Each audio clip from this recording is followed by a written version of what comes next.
Hello बच्चों, welcome back. आपका इस खूबसूरत से चैनल में स्वागत है। आज हम लोग बात करने वाले हैं इंटीग्रेशन चैप्टर के बारे में। तो जो बेसिकली जो इंटीग्रेशन होता है उसको हम नाम से जानते हैं प्रिमिटिव या फिर एंटी डेरिवेटिव। अब डेरिवेटिव आपने पढ़ लिया, डिफरेंशिएशन आपको पढ़ाया गया कि जो है एप्लीकेशन ऑफ डिफरेंशिएशन। इतनी सारी बातें जब खत्म हो गई हैं उसके बाद नंबर आता है डिफरेंशिएशन का उल्टा। तो डिफरेंशिएशन का उल्टा ही क्या होता है? इंटीग्रेशन। अगर कोई फंक्शन है, मान लीजिए phi of x is primitive और एंटी डेरिवेटिव और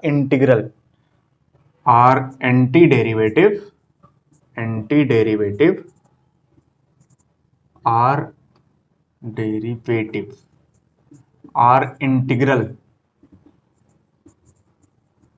of f of x if कि उसका डिफरेंशिएशन करें, जो इंटीग्रेशन होगा उसका अगर डिफरेंशिएशन करें तो आपको वो फंक्शन मिल जाएगी। बात को कुछ ऐसे समझिए, जैसे भैया आपके सामने एक एग्जांपल ले लिया मैंने, x⁴/4। इसका डिफरेंशिएशन कीजिए। इसका अगर आप डिफरेंशिएशन करेंगे, d/dx करेंगे x⁴/4 का, तो क्या आएगा? 4 पावर आगे आएगी, 1/4 तो कांस्टेंट है वही रहेगा। x⁴ का जब आप करोगे पावर आगे आएगी, एक पावर कम हो जाएगी। सीधी सी बात है ना। तो हम बोलेंगे क्या? x³। इसका मतलब क्या हुआ? इसका मतलब हुआ चूंकि x⁴/4 का डिफरेंशिएशन x³ है, इसका मतलब x³ का इंटीग्रेशन ये है। प्रिमिटिव ऑफ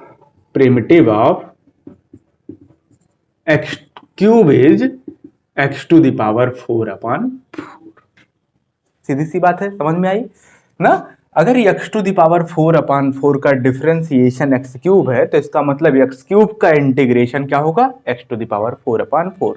तो जितने भी फंक्शंस आपने पढ़ रखे हैं अब तक, जिसका डिफरेंशिएशन पढ़ रखा है, कुछ स्टैंडर्ड डिफरेंशिएशन पढ़ रखा है, उन सबके डिफरेंशिएशन की जो वैल्यू होती है वो वैल्यू आती है इंटीग्रेशन की। जैसे भी मैं आपको बताऊं कि साइन x का डिफरेंशिएशन क्या होता है तो आपको तुरंत याद होगा, आप तुरंत जवाब दोगे कितना होता है? cos x। तो इसका मतलब फिर अगर आपसे पूछा जाए कि cos x का इंटीग्रेशन कितना होगा तो भैया मेरे सीधे बोलना है क्या? sin x। इंटीग्रेशन को डिनोट करते हैं इस साइन के साथ। बीच में फंक्शन होता है, जिस फंक्शन को इंटीग्रेट करना है, किसके रेस्पेक्ट में इंटीग्रेट करना है वो यहां लिखते हैं। जैसे x के रेस्पेक्ट में इंटीग्रेट करना है तो ये dx यहां लिखा जाएगा और इंटीग्रेशन का ये सिंबल होता है। ठीक है, ये जो है ये है आपका इंटीग्रैंड, ये है इंटीग्रल कोफिशिएंट ना। और ये जो पूरी प्रोसेस है, ये पूरी प्रोसेस क्या है? इंटीग्रेशन। ठीक है, ये इंटीग्रैंड, इंटीग्रल कोफिशिएंट और ये पूरी प्रोसेस क्या है? इंटीग्रेशन। प्रोसेस का नाम है आपका इंटीग्रेशन। तो बेसिक सी बात समझ में आई। x⁴ जिस फंक्शन को डिफरेंशिएट करें तो डिफरेंशिएट करके जो मिलता है उस मिलने वाले को इंटीग्रेट करके वही जिसको डिफरेंशिएट करे थे वही पा जाओगे। ये है आपका डिफरेंशिएशन, ये है आपका एंटी डेरिवेटिव। आई बात समझ में? अब थोड़ी सी आगे बात बढ़ाते हैं। जैसे देखिए x⁴/4 का तो हो गया कितना? x³। अगर मैं आपको बोलूं कि डिफरेंशिएट करिए x⁴/4 प्लस कुछ ले लिया, मान लीजिए कि कांस्टेंट ले लिया, 5 ले लिया, 5, इसको डिफरेंशिएट करो। तो आप इसको डिफरेंशिएट करोगे तो क्या बोलोगे? इधर तो पावर आगे आएगी, x⁴/4 सॉल्व होगा तो x³ आएगा जैसा आपने अभी देखा, और 5 का डिफरेंशिएशन क्या हो जाएगा? 0। तो सीधी सी बात निकल के आती है, तो सीधी सी बात निकल के आती है क्या कि x³ का इंटीग्रेशन क्या होगा? ये पूरा मामला तो फंस गया। x³ का ही इंटीग्रेशन ये भी था और x³ का ही इंटीग्रेशन ये भी है, तो बोले कैसे? या कुछ भी 5 की जगह पे कुछ भी और रख दो, उसका डिफरेंशिएशन करोगे x³ ही आ गया ना। कोई भी कांस्टेंट आप 5 की जगह पुट कर दीजिए, C D alpha beta gamma delta चाहे जो भी पुट कर दीजिए, अगर आप उसको इंटीग्रेट करते हो तो क्या आएगा? x³ को ये ही आ जाएगा, है ना। तो क्या करें फिर? इसके लिए क्या करें? तो फिर हमने यूज किया एक इंटीग्रेशन कांस्टेंट कि भैया हो या ना हो, अगर कुछ होगा तो इस कांस्टेंट की वैल्यू होगी, और अगर नहीं होगा तो कांस्टेंट की वैल्यू 0 हो जाएगी। कुछ कंडीशंस दी रहेंगे, कुछ कंडीशंस के साथ अगर दी है तो दी है, नहीं दी है तो आप सी लिख के बात को खत्म कर दोगे। ठीक है, तो अगर हम साइन एक्स का डिफरेंशिएशन जो cos एक्स आया था और cos एक्स का इंटीग्रेशन साइन एक्स आया है, तो इसके जगह सिर्फ साइन एक्स नहीं लिखेंगे, लिखेंगे हम साइन एक्स प्लस सी। मान लो कि साइन एक्स के साथ प्लस में कोई कांस्टेंट भी रहा हो, तो उस कांस्टेंट को तो वैल्यू 0 हो गया होगा डिफरेंशिएशन में। अब उसको हम फिर से कैसे ऑब्टेन करें, समस्या ये फंसती है कि उसको हम फिर से कैसे ऑब्टेन करें। तो फिर से ऑब्टेन करने का यही जुगाड़ है सीधा सा कि आप जो है क्या लगा दो, सी। हर क्वेश्चन में आप आंसर में क्या लगा दोगे, सी, और इस सी को ही आप बोलोगे क्या, इंटीग्रेशन कांस्टेंट। बिल्कुल बेसिक सी बातें कर रहा हूं आज आपसे, इंटीग्रेशन कांस्टेंट। अब जरूरी बात, आप यहां पे अपना पुराना दिमाग डिफरेंशिएशन वाला नहीं लगाएंगे। ठीक है, कोई भी फंक्शन मिला उसको जो है आप अपने हिसाब से नहीं करेंगे। शुरुआती दौर में जब आप सीख रहे हैं चीजों को, तो बहुत ही सावधानी के साथ जो वैलिड है, जितना जानते हैं सिर्फ उसी को अप्लाई करना है। ठीक है, बाकी धीरे धीरे जब हम जानते जाएंगे तो हम फिर सवालों से खेलेंगे भी, ऐसा नहीं कि खेलेंगे नहीं, लेकिन शुरुआत में ही खेलने लगोगे तो सीख ही नहीं पाओगे। इंटीग्रेशन बहुत बड़ी ब्रांच है ना, बहुत बड़ी ब्रांच है, और इसकी महिमा भी बहुत ज्यादा है। अगर मैं आपको बताऊं तो अभी जो है ये तो मान लीजिए रेक्टेंगुलर बोर्ड है ना, मेरा रेक्टेंगुलर बोर्ड है, इसकी लेंथ और ब्रेड्थ पता चल जाए, एरिया निकालने में मुझे कोई प्रॉब्लम नहीं है। लेकिन अगर यहीं ऐसे कुछ होता, कर्व शेप में होता, मान लीजिए ऐसे गोल गोल ऐसे घूम के आता होता, तो हम इसकी एरिया नहीं निकाल पाते ना, कोई फार्मूला ही नहीं है, कैसे निकाले भैया। लेकिन इंटीग्रेशन भैया इसको भी निकाल देता है, बस पता चल जाए कि कौन सा फंक्शन है ना, इंटीग्रेशन इसको भी निकाल देगा। वाह, कमाल की बात है ना। इंटीग्रेशन पूरे वॉल्यूम को चाहे जैसा स्ट्रक्चर हो कवर कर देगा। ठीक है, जरूर नहीं कि volume of cylinder right circular cylinder ही आप बता पाओ, राइट सर्कुलर को नहीं बता पाओ। कैसा भी स्ट्रक्चर हो, कैसा भी फिगर हो, इंटीग्रेशन उसके एरिया को, उसके वॉल्यूम को सब कुछ कवर कर देता है। अब बड़ी कमाल की बात तो ये है, जैसे देखिए इतने छोटे से हिस्से का आपको पता चल जाए कि कैसा तिकड़म है, और ये पता चल जाए कहाँ से कहाँ तक है, सीधे इतने छोटे से पार्ट को हम लेके इंटीग्रेट कर देंगे, चढ़ जाएंगे, पूरे बोर्ड का एरिया आ जाएगा, कुछ मल्टीप्लाई कोलाई नहीं करना है, एकदम सिंपल ना। बहुत बड़ी चीज है, बहुत अच्छी चीज है, और इसको सीखने में थोड़ी सी शुरुआती दौर में सावधानी की भी बहुत ज़्यादा ज़रूरत है। तो सावधानी के साथ ही आगे बढ़ेंगे, धीरे धीरे बातों को सीखेंगे। इनिशियल स्टेज में कोई भी गलत कदम नहीं उठाएंगे, अदरवाइज जो है वो गलत चीज़ें हमारे आगे चलती रहेंगी। बिल्कुल सावधानी के साथ जितना जानते हैं सिर्फ उसी से करना है, भले ही 4 बार पूछना पड़े, जितने भी कमेंट करना पड़े आप कमेंट करके बताइए ना। जो भी प्रॉब्लम होती है वो जो है हम देख लेंगे, उसको फिर हम नेक्स्ट वीडियो में कवर कर देंगे। तो परेशान मत होइए और सीखिए कैसे काम करते हैं। अब इंटीग्रेशन 2 तरीके का इंटीग्रेशन है, एक है आपके लेवल पे कि डेफिनेट इंटीग्रेशन और एक है इनडेफिनेट इंटीग्रेशन। ये लेवल क्या, यही होता ही है, डेफिनेट इंटीग्रेशन और इनडेफिनेट इंटीग्रेशन। तो डेफिनेट किसको बोलें, इनडेफिनेट किसको बोलें, जिसमें पता रहे कि कहां से कहां तक का काम है वो है डेफिनेट, और जिसमें ना पता रहे, कोई लिमिट ना दी रहे, वो है इनडेफिनेट इंटीग्रेशन। अभी हमको जो पढ़ना है वो बस इनडेफिनेट इंटीग्रेशन ही पढ़ना है। तो अगर आप एक फंडामेंटल फार्मूला डेवलप करें इंटीग्रेशन के लिए, अगर हम एक फंडामेंटल फार्मूला डेवलप करें, fundamental theorem of integration, fundamental theorem of integration, तो हम सीधी सीधी बात बोलेंगे, जो समझा वही बोलेंगे कि कोई फंक्शन है फाई, जिसको डिफरेंशिएट करें, फाई ऑफ एक्स को अगर डिफरेंशिएट करें और सपोज आपको मिलता है एफ ऑफ एक्स, तो भैया सीधी सी बात है, ये इंप्लाई कर रहा है कि अगर एफ ऑफ एक्स को आप इंटीग्रेट कर दोगे, F of x d x, अगर इसको इंटीग्रेट कर दोगे तो आपको वही मिल जाएगा फाई ऑफ एक्स। बस सुविधा के लिए, थोड़ी सावधानी बरतने के लिए, कहीं कुछ कांस्टेंट वगैरह ना रहा हो, इस बात को बचाने के लिए हम एक सी रख लेते हैं। ये सी क्या करता है, सहारा दिए रहता है। ठीक है। अब बेसिक से फार्मूले, छोटे मोटे फार्मूले देखते हैं। जैसे आपने पढ़ा था ना d by d x of x to the power n, d by d x of x to the power n, तो आप बोलते हो कि n x to the power n minus one, power आगे आती है, एक पावर कम होती है, ठीक है, ये पढ़ा था। तो इसका मतलब integration of n x to the power n minus one d x equal to क्या होगा, x to the power n plus c. N चूंकि कांस्टेंट है, कांस्टेंट है तो बाहर निकल जाएगा, इधर मल्टीप्लाई कर रहा है, इधर आके डिवाइड करेगा, तो it implies that x to the power n minus one d x is equal to x to the power n upon n plus c. जरा इसको संभाल लें, संभालने का मतलब थोड़ा और अच्छे से अप्रोप्रिएट वे में लिख लें। X to the power n minus one ऐसी सेटिंग तो करने जाएंगे नहीं, हम रखेंगे x to the power n ही, कोई जैसे आ गया फंक्शन, तो x to the power n का जो है इंटीग्रेशन करें तो क्या आएगा, यहां देखिए n माइनस वन था, n माइनस वन को रिप्लेस कर दिया है n से, n minus one is replaced by n ना, इसका मतलब n किससे रिप्लेस होगा, वन उधर भेज दो, n प्लस वन से, ठीक है। तो n x to the power n plus one upon n plus one plus c. आप इसको याद कैसे रखोगे, याद रखने का बेसिक सा तरीका है भैया क्या, कि x to the power n जो पावर रहती है उस पे एक पावर बढ़ जाती है, और जो पावर बढ़ के हो जाती है वही अपॉन में भी आ जाता है।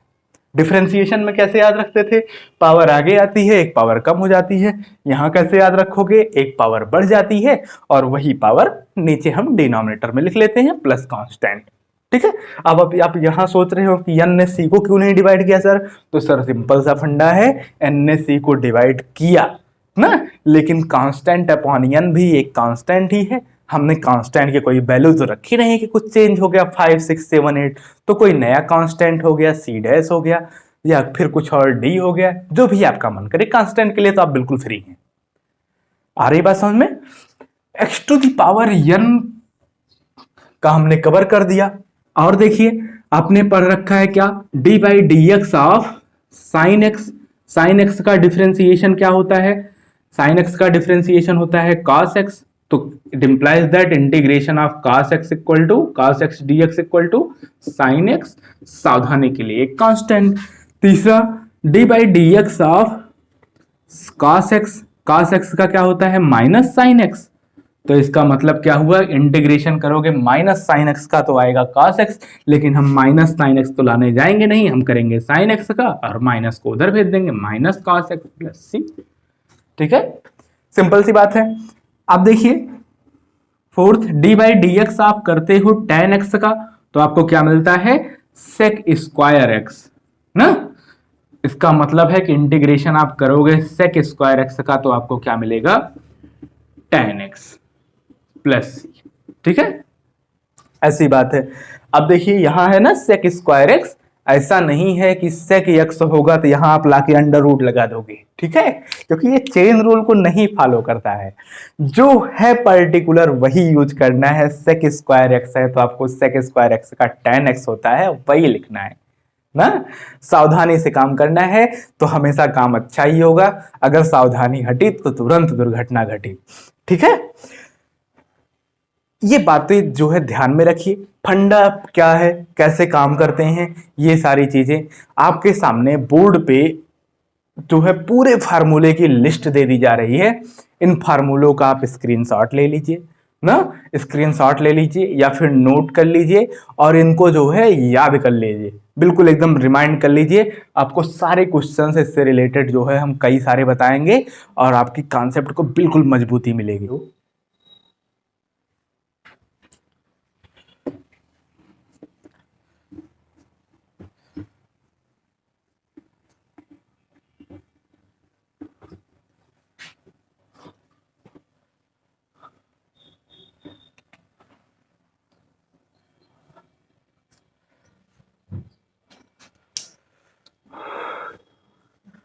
तो फार्मूले सारे नोट हो गए। फार्मूले अगर नोट हो गए हैं तो आपके सामने दो तरीके हैं, या तो आप फार्मूले अप्लाई कीजिए, फार्मूले याद कीजिए, बैठ के रट लीजिए, या फिर जो है फंडा अप्लाई कीजिए जो आपका बेसिक कॉन्सेप्ट है। ओके। जैसे हम देखें कि अगर हमको सपोज इंटीग्रेट करना है x to the power 4 dx का, ना हमारे पास एक इंटीग्रेशन है i जिसको हम डिनोट कर रहे हैं, ऐसे बोल रहे हैं x to the power 4 dx का। अभी अभी हमने पढ़ा कि integration of x to the power n dx होता है तो एक पावर बढ़ जाती है और जो पावर बढ़ जाती है वही अपान में आ जाती है plus constant. Okay, x to the power 4 है तो एक पावर बढ़ जाएगी, 4 पे जगह हो जाएगा 4 + 1 मतलब 5, और जो पावर ऊपर वही नीचे +5 + 6। सिंपल सा काम है ना। तो इनिशियल अप्रोच है, बिल्कुल आपको कठिनाई नहीं होनी है। सपोज आपके सामने इंटीग्रेशन है 3 टू द पावर x को इंटीग्रेट करना है, 3 to the power x integration dx। चलिए देखते हैं integration of a to the power x dx होता क्या है। आगे फार्मूले में याद किया होगा तो होता है a to the power x upon log a। बना के देख लीजिए, आपका जैसे मन करता है। मान लीजिए नहीं याद है, आपको बनाना आना चाहिए, तो d/dx of a to the power x क्या होता है, ऐसे कुछ टाइप का दिखा। a to the power x क्या होता है, a to the power x log a on base e। log a on base e constant है, तो आप इंटीग्रेशन करोगे अगर a to the power x log a on base e का, तो क्या आएगा, आएगा a to the power x। बिल्कुल, इधर का डिफरेंशिएशन ये, इधर का इंटीग्रेशन ये होगा। log a on base e constant है, उधर ले जाके डिवाइड करा दीजिए, तो आ जाएगा a to the power x dx कितना हो जाएगा, a to the power x upon log a on base e plus कोई नया कांस्टेंट c डैश या कुछ भी। अब जैसे 3 टू द पावर x है, इसको इंटीग्रेट करना है तो क्या करें, 3 टू द पावर x और a की जगह क्या है 3, log 3 on base e plus constant. इतना आसान सा काम है ना। सपोज आपको जो है इंटीग्रेट करना है i इक्वल टू, मान लीजिए इंटीग्रेशन है 1 minus cos 2x upon 1 minus cos 2x upon 2 under root में, पूरा मटेरियल अंडर रूट में dx। नहीं पता कि इसका इंटीग्रेशन कैसे होता है, 1 माइनस कॉस 2x ऊपर से अंडर रूट भी लगा है। चेन रूल लगाने मत पहुंच जाइएगा कि पहले रूट के हिसाब से कर दीजिए ना, तो ठीक है, सावधानी से काम करना है। पहले इसको हम बनाते हैं, किसी स्टैंडर्ड फॉर्म की तरफ ले चलते हैं। किसी का डिफरेंशिएशन तो होता ही होगा, डिफरेंशिएशन के ढेर सारे फार्मूले हमने बनाए हैं, याद किए हैं। किसी का डिफरेंशिएशन होगा, आइए खोजते हैं। 1 माइनस कॉस 2x आपने ऑलरेडी पढ़ रखा है, कितना होता है 2 साइन स्क्वायर x होता है अपॉन 2 dx। इस 2 से ये 2 काट दीजिए। अब देखिए under root sine square x आपका बन जाएगा साइन x dx, और साइन x किसका डिफरेंशिएशन होता है, cos x का। cos x का डिफरेंशिएशन होता है माइनस साइन x, तो साइन x का इंटीग्रेशन हो जाएगा, वो माइनस कहां बैलेंस करोगे भाई, minus cos x plus c। आसान सा काम है, ठीक है। कुछ भी ऐसे ही आ गया, मान लीजिए थोड़ा सा जो है आपको बड़ा बड़ा दे दिया, बड़ा बड़ा देखिए, तो वो बड़ा बड़ा देख के घबराने की जरूरत नहीं है। कैसे काम करना है, सपोज आपके सामने आ गया है इंटीग्रेशन करना है हमको i equal to integration of e to the power 6 log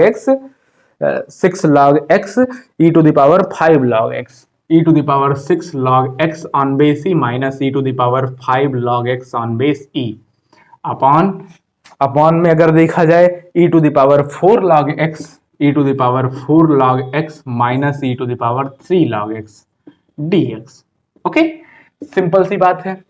अब देखिए ये आप बनाओगे क्या, e to the power log of x to the power 6 minus e to the power log of x to the power 5 upon e to the power log of x to the power 4 minus e to the power log of x cube dx। आई बात समझ में। अब पता है आपको कि exponential और लॉग एक दूसरे के इनवर्स होते हैं, लॉग आप डिफरेंशिएशन में भी ऐसे ही काम करते आ रहे हो। तो ये क्या बन जाएगा ऊपर वाला, x to the power 6 minus x to the power 5 upon x to the power 4 minus x cube. आइए ऊपर कॉमन निकालिए, कितना कॉमन है, ऊपर कॉमन अगर आप निकालोगे तो कितना कॉमन है, x टू द पावर 5 अंदर बचा x माइनस 1, नीचे x टू द पावर 3 अंदर बचा x minus 1 dx। x minus 1 से x माइनस 1 उड़ा दीजिए, x to the power 5 upon x to the power 3 base बराबर पावर्स जो है डिवाइड हो, पावर सब्सट्रैक्ट हो जाएगी, x स्क्वायर dx। और x स्क्वायर का इंटीग्रेशन क्या होगा, सिंपल सा बन गया ना। x स्क्वायर का इंटीग्रेशन क्या होगा, एक पावर बढ़ जाएगी और जितनी पावर है उतना नीचे उतर जाएगा प्लस कांस्टेंट, लीजिए हो गया ना। इतना सिंपल सा फंडा है, बस थोड़ी सी सावधानी की जरूरत है। जैसे ऐसे बन रहा है तो वहां जो है कलाकारी नहीं करनी है, आपको जो है ये नहीं करना है कि डिफरेंशिएशन का चेन रूल लगाने पहुंच जाइए। इंटीग्रेशन में कोई चेन रूल जैसी बात नहीं होती, कई टाइप के इंटीग्रेशन होते हैं, धीरे धीरे करके हम कवर करते हैं। ये इनिशियल अप्रोच है, इनिशियल अप्रोच को जो है बिल्कुल ध्यान से रखिए, दिमाग में स्टोर कर लीजिए कहीं पे ना। बाकी सब बढ़िया, शानदार रहिए, मस्त रहिए, पढ़ते रहिए। धन्यवाद।